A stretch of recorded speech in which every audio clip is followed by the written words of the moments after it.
दोस्तों, मनुष्य का जीवन सदैव प्रसन्नता से भरा रहे ऐसा आवश्यक नहीं है। सुख और दुख एक ही सिक्के के दो पहलू हैं। यदि मनुष्य के जीवन में दुख और बुरा समय नहीं होगा तब वह अच्छे समय के महत्व को कभी नहीं समझ पाएगा। कई व्यक्ति ऐसे होते हैं जब उनके जीवन में समस्याएं आती हैं तब वह बार बार यही कहते हैं कि आखिर अच्छा समय कब आएगा, किंतु अच्छा समय भाग्य पर निर्भर करता है। साथ ही हमारे कर्म भी अच्छे समय को हम तक पहुंचने में सहयोग करते हैं। मनुष्य के जीवन में होने वाली घटनाओं को ईश्वर तरह तरह से संकेत देकर उसे बताने का प्रयास करते हैं। जब मनुष्य का अच्छा समय आने वाला होता है तब ईश्वर उसे विभिन्न प्रकार से संकेत देकर बताने का प्रयास करते हैं कि तुम्हारा अच्छा समय जल्द आएगा, थोड़ा धीरज रखो। ऐसे में जानकारी के अभाव में व्यक्ति उन संकेतों का गलत अर्थ निकाल लेते हैं या फिर उनका स्वागत नहीं करते।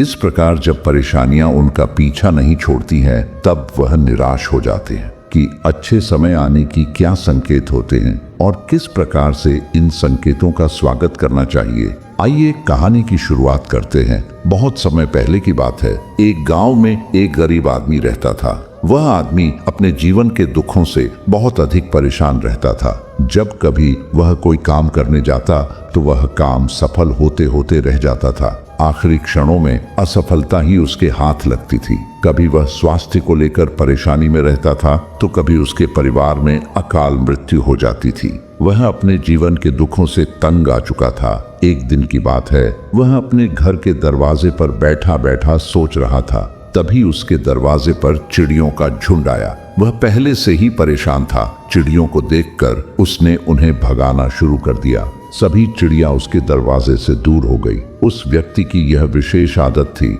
जब भी वह किसी जानवर को अपने घर के आसपास देखता था तब उसे मारने और भगाने लगता था। साधु संतों को देखकर वह कभी उन्हें प्रणाम नहीं करता था, बल्कि मुंह फेर कर वहां से चला जाता था। आखिरकार लगातार परेशानी झेलते हुए जब उसकी हिम्मत टूट गई तब एक दिन उसने निर्णय ले लिया कि अब वह इस जीवन को समाप्त कर देगा। वह अपना घर छोड़कर गांव से बाहर चला गया और नदी को देखते ही उसमें छलांग लगा दी। लेकिन यह क्या, दो सन्यासियों ने उसे नदी के पानी से बाहर निकाल दिया। दरअसल जब वह नदी में छलांग लग रहा था वहां पर एक सन्यासी और उनके दो शिष्य बैठे हुए थे। उस व्यक्ति को नदी में छलांग लगाता हुआ देखकर सन्यासी ने अपने शिष्यों को आदेश दिया और उस व्यक्ति को पानी से बाहर निकाला गया। पानी से बाहर आते ही वह व्यक्ति सन्यासी के ऊपर चिल्लाया। उसने कहा कि आपने मेरी जान क्यों बचाई? मैं जीवित नहीं रहना चाहता, मुझे मरना ही होगा।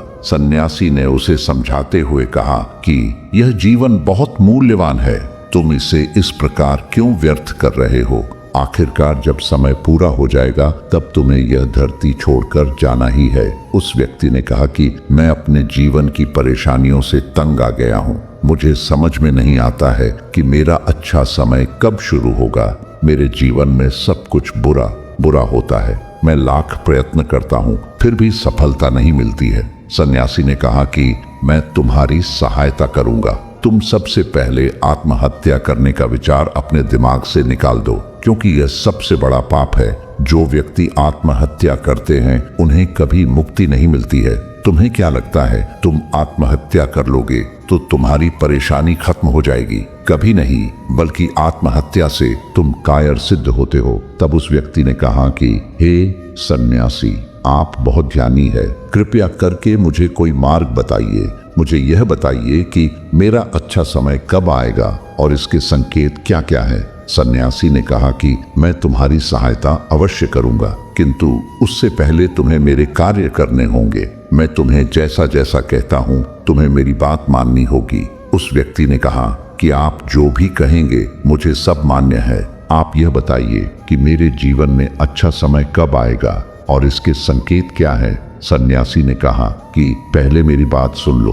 व्यक्ति ने कहा ठीक है, मुझे बताइए। सन्यासी ने कहा कि यदि तुम चाहते हो तुम्हारा अच्छा समय जल्दी आए तो प्रतिदिन चिड़ियों को दाना डालना। उस व्यक्ति ने मुंह बनाते हुए कहा, यह किस प्रकार का कार्य है? मुझे तो चिड़िया पसंद नहीं है। यदि वह मेरे द्वारा पर आए तो मैं उन्हें भगा देता हूँ। तब सन्यासी ने कहा कि तुम अच्छे समय के संकेत का स्वागत इस प्रकार करते हो। वह व्यक्ति चौंक गया। उसने कहा कि चिड़ियों का और अच्छे समय का क्या लेना देना? सन्यासी ने कहा कि जो पहले यह कार्य करके आओ, प्रतिदिन द्वार पर जो भी चिड़िया आए उसे दाना डालना और 1 सप्ताह बाद मुझे यहीं पर मिलना। उस व्यक्ति के पास कोई और विकल्प नहीं था। उसने सन्यासी की बात मान ली और घर वापस चला गया। अब जब कभी उसके दरवाजे पर चिड़िया आती तो वह उन्हें दाना देने लगता। इस प्रकार लगभग 1 हफ्ते तक यह कार्य करने के बाद उसे लगने लगा कि उसे कुछ अच्छे समाचार प्राप्त हो रही।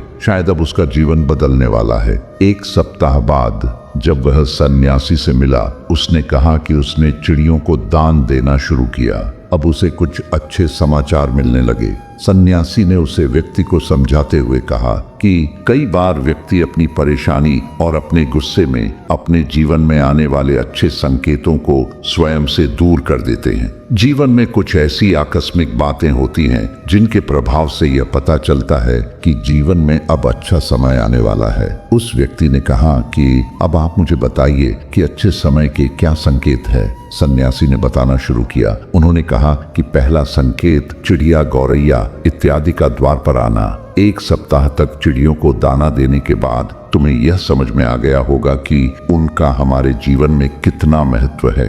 दरअसल चिड़िया ईश्वर की प्रिय होती है। ये छोटे जीव बहुत ही निर्दोष होते हैं। जीवन में जब भी कुछ अच्छा होने वाला होता है तब ईश्वर उन्हें संदेशवाहक के रूप में मनुष्य के द्वार पर भेजते हैं। यदि मनुष्य उनका स्वागत अच्छे से करते हैं, उन्हें दाना पानी देते हैं, तब अच्छा समय जल्दी आता है। लेकिन यदि मनुष्य उनके साथ खराब व्यवहार करे तब अच्छा समय भी दूर चला जाता है। इसलिए हमेशा दरवाजे पर चिड़िया आए तो उसका स्वागत करना चाहिए। गाय का द्वार पर आना। गाय एक ऐसी जानवर है जो हमें दूध देती है। इस दूध को देवता अमृत समान मानते हैं। वेदों और शास्त्रों में गायों की पूजा का भी विधान है। कहा जाता है कि जब कभी घर में रोटी बनती है तो पहली रोटी गाय को समर्पित करना चाहिए। जब कभी घर के आसपास गए दिखाई दे तो उसे अच्छा संकेत मानते हुए रोटी अवश्य खिलाना चाहिए। गाय ईश्वर को प्रिय होती हैं। जो भी मन से गाय की सेवा करते हैं, ईश्वर उनके ऊपर प्रसन्न रहते हैं। गाय को कभी परेशान नहीं करना चाहिए, बल्कि उन्हें ईश्वर का संदेशवाहक मानकर सदैव उनके स्वागत करना चाहिए। स्वप्न में पितरों के दर्शन होना। यदि कभी भी स्वप्न में पूर्वजों के दर्शन हो तो इसे अच्छा संकेत मानना चाहिए। हमारे पूर्वज भले ही हमसे दूर होते हैं, किंतु किसी न किसी प्रकार से वह हमसे जुड़े होते हैं। उनका स्वप्न में आना अच्छे समय आने का संकेत होता है। वह हमें आने वाले अच्छे समय के लिए संदेश देने आते हैं। इसलिए जब कभी सपने में पूर्वजों के दर्शन हो तो इसे बुरा नहीं मानना चाहिए, बल्कि उसे अच्छा मानते हुए मन को प्रसन्न रखना चाहिए। अपने पूर्वजों के प्रति सदैव नतमस्तक रहना चाहिए और प्रतिदिन उन्हें ईश्वर मानकर प्रणाम अवश्य करना चाहिए। पूजा करते आंखों में आंसू आना। आमतौर पर पूजा पाठ नित्य कर्म होते हैं, यह प्रतिदिन करना चाहिए। किंतु कोई व्यक्ति भक्ति भाव में इतना अधिक हो जाते हैं कि पूजा करते समय उनकी आंखों से आंसू आने लग जाते हैं। यह ईश्वर का सबसे अच्छा संकेत होता है कि अब अच्छा समय शुरू होने वाला है। यदि आपके साथ इस प्रकार का कुछ भी हो रहा है तो ईश्वर को धन्यवाद देना चाहिए। ईश्वर स्वयं आपसे जुड़ना चाहते हैं, तभी उन्होंने आपका हृदय में इस प्रकार की भक्ति भावना भर दी है कि जब आप पूजा पाठ करने जा रहे हैं तो आपको भावनाएं महसूस हो रही है और आंखों में आंसू आ रहे हैं। इसे अच्छा संकेत माना चाहिए। साथ ही ईश्वर में और अधिक मन लगाना चाहिए। कठिन समय में साधु संतों के दर्शन। कभी जीवन में बहुत अधिक कठिनाई का समय हो और साधु संतों के दर्शन हो रहे हैं, तब इस समय का अच्छा संकेत मानना चाहिए। साधु संत बड़े ही प्रतापी होते हैं और उनका ईश्वर के साथ गहरा संबंध होता है। वे ईश्वर के प्रतिनिधि के रूप में कार्य करते हैं। उनके दर्शन होने पर उन्हें प्रणाम करना चाहिए। उन्हें भोजन इत्यादि कराकर सदैव उनके सामने नतमस्तक रहना चाहिए। जब कभी उन्हें देखना चाहिए तो प्रणाम अवश्य करना चाहिए। उनके प्रति विनम्रता अच्छे समय को जल्दी लेकर आती है। कठिन समय सदैव नहीं रहता है और साधु संतों के दर्शन तो कठिन समय को दूर करने में सहायता करते हैं। इसलिए जब कभी साधु संतों के दर्शन हो तो ईश्वर को धन्यवाद देते हुए उनका स्वागत करना चाहिए। अचानक से रास्ते मिलना, कई बार व्यक्ति जब कठिनाई में होते हैं तो उन्हें कोई रास्ता नहीं सूझता है, किंतु जब वह पूजा पाठ इत्यादि करते हैं अथवा पुण्य कर्म करते हैं तो ईश्वर उन्हें अवश्य रास्ता दिखाते हैं। यदि आप परेशानी में हैं और अचानक से आपके दिमाग में कोई बात आ रही है कि यह करने से शायद मेरी परेशानी दूर हो सकती है, तो उसे तुरंत कर डालना चाहिए, क्योंकि यदि आपके दिमाग में वह बात आई है तो इसके पीछे ईश्वरीय शक्तियां हैं जो आपको सहायता कर रही है ताकि आप समाधान तक जल्दी पहुंच सकें। इसलिए परेशानी के समय मन में सबसे पहले समाधान का जो विचार आ रहा है उसे तुरंत कर लेना चाहिए। ऐसा करने से आपका अच्छा समय जल्दी शुरू होता है। सन्यासी की बातें सुनकर उसे व्यक्ति ने उन्हें धन्यवाद दिया और कहा कि आपने मेरे जीवन की रक्षा की है। यदि आप नहीं होते तो मैं आज जीवित नहीं होता। मैं वादा करता हूँ कि आज के बाद जीवन में कोई भी परेशानी आएगी, मैं डटकर उसका सामना करूंगा। साथ ही इन अच्छे संकेतों का स्वागत करूंगा। कभी किसी जानवर को देखकर उसे पर अत्याचार नहीं करूंगा। इस प्रकार सन्यासी ने उस व्यक्ति को जीवन की नई राह दिखाई